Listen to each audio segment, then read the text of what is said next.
സ്വന്തം പപ്പുമോൻ വീണ്ടും വീണ്ടും വാർത്തകളിൽ നിറയുകയാണ്. പക്ഷേ ഇത്തവണ ഒരു ചെറിയ വ്യത്യാസമുണ്ട്.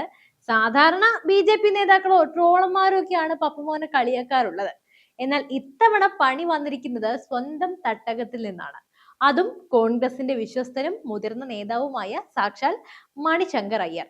വീടിന് തീ കൊളുത്താൻ പുറത്തു നിന്നാരും വരേണ്ടതില്ല, അകത്തുള്ളവർക്ക് ഒരു തീപ്പെട്ടിക്കൊള്ളി കിട്ടിയാൽ മതി എന്ന് പറയുന്നത് എത്ര സത്യമാണ്. മണിശങ്കർ അയ്യർ ഇപ്പോൾ ചെയ്തിരിക്കുന്നത് അതാണ്. രാഹുൽ ഗാന്ധിയെ അങ്ങോട്ട് മാറി നിൽക്കൂ, ഈ കസേരയ്ക്ക് പറ്റിയ വേറെ ആളുണ്ട് എന്ന് അദ്ദേഹം പച്ചയ്ക്ക് വിളിച്ചു പറയുമ്പോൾ കോൺഗ്രസ് ആസ്ഥാനത്തെ ഫാനുകൾ പോലും നിശ്ചലമായി പോയി. സ്വന്തം പാർട്ടിക്കാർ തന്നെ രാഹുലിനെ കാലുവാരി തുടങ്ങിയ ഈ കാഴ്ച രാഷ്ട്രീയ ലോകത്തെ അമ്പരപ്പിച്ചിരിക്കുകയാണ്. ഇതിനെയാണ് യഥാർത്ഥ അന്തകവിത്ത് എന്നൊക്കെ വിളിക്കുന്നത്. കോൺഗ്രസ് എന്ന കപ്പൽ മുങ്ങുകയാണെന്ന് എല്ലാവർക്കും അറിയാമായിരുന്നു. പക്ഷെ കപ്പലിലെ പ്രധാന കപ്പിത്താന്മാർ തന്നെ പപ്പുമോനെ കടലിലേക്ക് തള്ളിയിടാൻ ശ്രമിക്കുന്നത് ഇതാദ്യമായിട്ടാണ്. ഇന്ന് നമ്മൾ വിശകലനം ചെയ്യുന്നത് എന്തുകൊണ്ടാണ് മണിശങ്കർ അയ്യർ ഇത്തരം ഒരു ബോംബ് പൊട്ടിച്ചത്. വൈകി വന്ന ഒരു വിവരമാണോ, അല്ലെങ്കിൽ വൈകി വന്ന ഒരു അശരീരിയാണോ എന്നൊക്കെ നമ്മൾ സംശയിച്ചു പോകും. എന്തായാലും നമുക്ക് കോൺഗ്രസിന്റെ ഈ കഷ്ടകാലം വിശദമായിട്ടൊന്ന് പരിശോധിക്കാം. മണിശങ്കർ അയ്യർ വെറുതെ ഒരു പ്രസ്താവന നടത്തുകയല്ല ചെയ്തത്, മറിച്ച് രാഹുൽ ഗാന്ധിയുടെ നെഞ്ചത്തൊരു കനത്ത പ്രഹരം നൽകുകയാണ് ചെയ്തത്. പ്രതിപക്ഷ സഖ്യമായ ഇന്ത്യ മുന്നണിയുടെ നേതൃസ്ഥാനത്ത് നിന്നും രാഹുൽ ഗാന്ധി മാറി നിന്ന് ഒരു പ്രാദേശിക നേതാവിന് അവസരം നൽകണമെന്ന് അദ്ദേഹം ആവശ്യപ്പെട്ടപ്പോ അത് രാഷ്ട്രീയ ഭൂപടത്തിൽ ഒരു സുനാമി തന്നെയാണ് ഉണ്ടാക്കിയത്.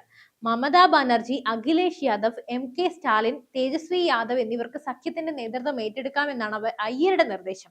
അപ്പോൾ ഇതിന്റെ അർത്ഥം എന്താണ്? രാഹുൽ ഗാന്ധിയേക്കാൾ ഈ രാജ്യം ഭരിക്കാൻ കഴിവുള്ളത് ഈ പ്രാദേശിക നേതാക്കൾക്കാണെന്ന് അയ്യർ പരസ്യമായി പ്രഖ്യാപിക്കുന്നു. അയ്യരുടെ വാക്കുകൾ ശ്രദ്ധിക്കാം.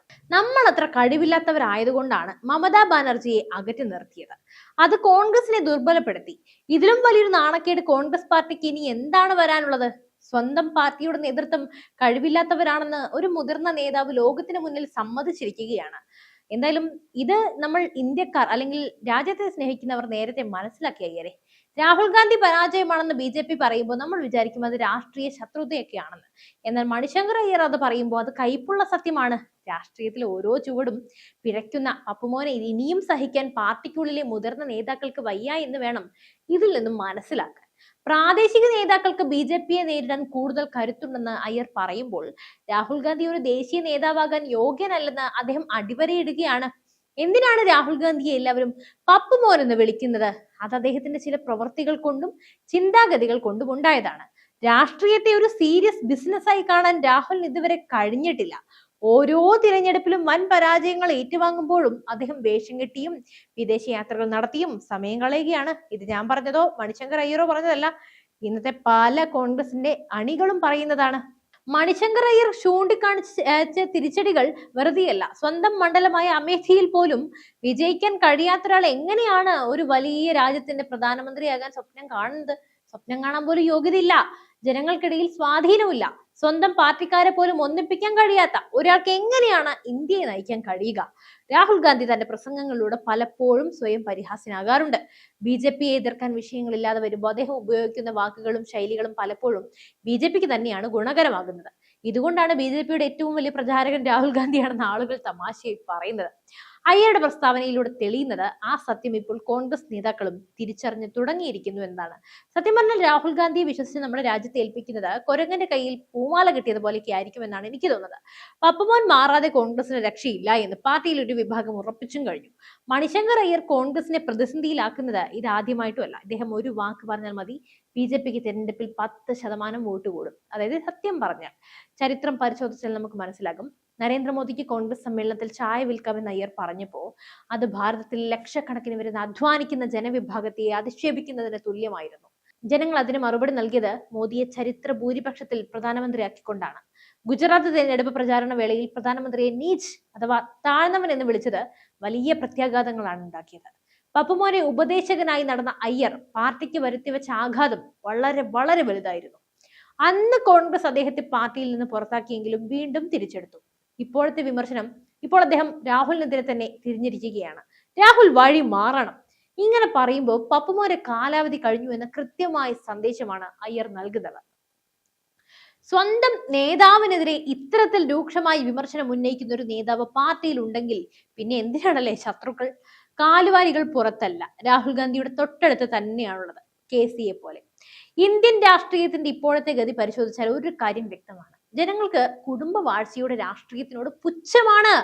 അവർക്ക് വേണ്ടത് വികസനമാണ്, ശക്തമായ നേതൃത്വമാണ്. കഴിഞ്ഞ കുറേ വർഷങ്ങളായി നരേന്ദ്രമോദിയുടെ കീഴിൽ രാജ്യം കൈവരിച്ച പുരോഗതി ജനങ്ങൾ നേരിട്ട് കാണുകയാണ്. അയോധ്യയിലെ രാമക്ഷേത്രം മുതൽ ജമ്മു കശ്മീരിലെ ആർട്ടിക്കിൾ 370 റദ്ദാക്കിയത് വരെ ജനങ്ങളുടെ ചിരകാല സ്വപ്നങ്ങൾ ഓരോന്നോരോന്നായി യാഥാർത്ഥ്യമാവുകയാണ്. ഈ സമയത്ത് BJPയെ നേരിടാൻ ഇറങ്ങിയിരിക്കുന്നത് നേതൃത്വമില്ലാത്ത, നയമില്ലാത്ത ഒരു പ്രതിപക്ഷ സഖ്യമാണ്. പപ്പുമോനെ നേതാവാക്കി BJPയെ തോൽപ്പിക്കാം എന്നത് വെറും മലർപ്പൊടിക്കാരന്റെ സ്വപ്നമാണെന്ന് മണിശങ്കർ അയ്യർക്ക് എന്തായാലും മനസ്സിലായിട്ടുണ്ട്. ഇന്ത്യയിലെ ജനങ്ങൾ ഒരു കാര്യം എന്തായാലും ഉറപ്പിച്ചു കഴിഞ്ഞു, ഇനി BJP മതി. കാരണം മറ്റൊരു ബദൽ ഇവിടെ ഇല്ല. പപ്പുമോൻ എന്ന വിളിപ്പേരുമായി രാഷ്ട്രീയത്തിൽ ഉഴറി നടക്കുന്ന ഒരാൾക്ക് രാജ്യമേൽപ്പിക്കാൻ ജനങ്ങൾ തയ്യാറുമല്ല, അവർക്ക് പേടിയുമാണ്. അയ്യരുടെ വാക്കുകൾ ശരിക്കും ജനങ്ങളുടെ വികാരമാണ് പ്രതിഫലിപ്പിക്കുന്നത്. രാഹുലിന് പകരം മറ്റൊരു നേതാവിനെ തിരയേണ്ടി വരുന്നത് തന്നെ കോൺഗ്രസിന്റെ ഗതികേടുമാണ്. മമതാ ബാനർജിയും സ്റ്റാലിനും ഒക്കെ രാഹുലിനേക്കാൾ എത്രയോ മടങ്ങ് കരുത്തുള്ള നേതാക്കളാണെന്നാണ് പറയുന്നത്. അവർക്ക് സ്വന്തം മണ്ണിൽ എന്തായാലും വേരുകളുണ്ട്. എന്നാൽ പപ്പുമോൻ ഒരു സംസ്ഥാനത്ത് പോയി പ്രസംഗിച്ചാൽ അടുത്ത തിരഞ്ഞെടുപ്പിൽ അവിടെ കോൺഗ്രസ് വോട്ടുകൾ കുറയുന്നതാണ് പതിവ്. കേരളത്തിലെ ഇടത് സർക്കാരിനെ പോലും പ്രശംസിച്ചുകൊണ്ട് അയ്യർ സംസാരിക്കുമ്പോൾ കോൺഗ്രസ് അണികൾക്ക് അത് താങ്ങാവുന്നതിലും അപ്പുറമാണ്. എന്തായാലും പപ്പുമോൻ ഇന്നൊരു മാൻഡ്രേക്ക് ആണ്.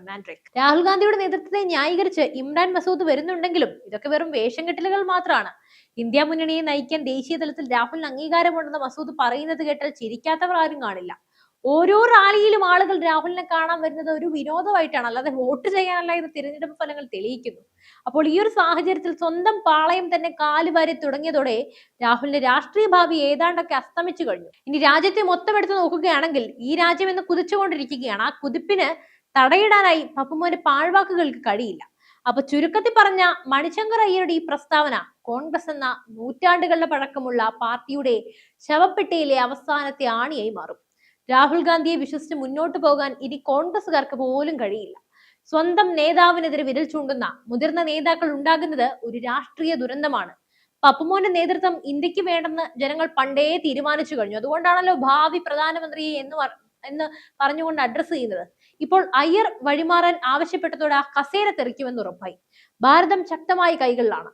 വിഘടനവാദികൾക്കും കുടുംബവാഴ്ചയ്ക്കും ഇനി ഇവിടെ സ്ഥാനമില്ല. എന്തായാലും ഈ വിഷയത്തിൽ നിങ്ങളുടെ അഭിപ്രായം എന്താണ്? പപ്പുമോൻ രാഷ്ട്രീയത്തിൽ നിന്ന് വിരമിക്കണമോ, അതോ മണിശങ്കർ അയ്യർ പറഞ്ഞതുപോലെ മമതയ്ക്ക് വഴിമാറണോ? നിങ്ങളുടെ അഭിപ്രായങ്ങൾ തീർച്ചയായും താഴെ കമന്റ് ചെയ്യുക. ഇന്ത്യയുടെ കുതിപ്പിന് കരുത്ത് പകരാൻ നമുക്ക് എന്തായാലും ഇത്തരത്തിൽ ഓരോരോ വാർത്തകൾ ചെയ്യാം, അല്ലെ? എന്തായാലും വീഡിയോ ഇഷ്ടപ്പെട്ടെങ്കിൽ ലൈക്ക് ചെയ്യുക, ഷെയർ ചെയ്യുക. കൂടുതൽ രാഷ്ട്രീയ വിശകലനങ്ങൾക്ക് വേണ്ടി ഈ ചാനൽ സബ്സ്ക്രൈബ് ചെയ്യുക. മറ്റൊരു വിഷയമായി വീണ്ടും എത്തും വരെ നന്ദി.